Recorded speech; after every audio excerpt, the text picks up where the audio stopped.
Here is what to bring.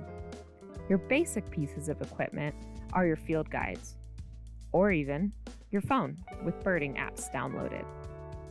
And of course, you'll want a pair of binoculars.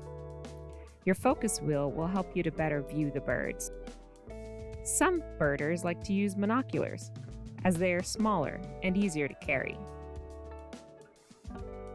The best place to get out and start birding is your own backyard. You'll want to keep in mind some key bird identification while looking for birds. First of all, notate their size. Is the bird big, small? Are you familiar with the bird? It's also a good idea to notate the length of the tail. Shape is another identification factor. What body type does the bird have? Is it slender, chunky, long or short-necked?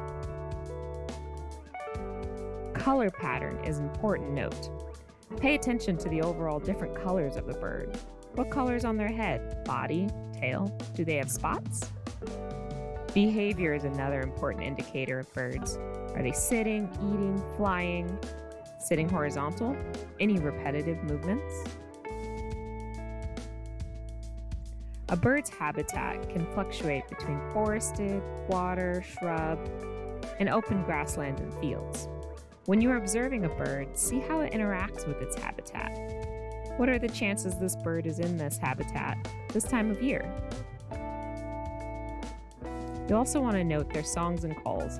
Learning bird songs and calls can take practice in the field and usually comes after learning to recognize the species by sight.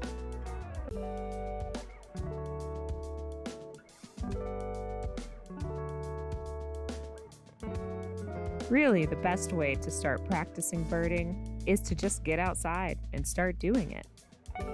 It's always a great idea to join a local group. That way you can be sure to learn all the best birding ethics.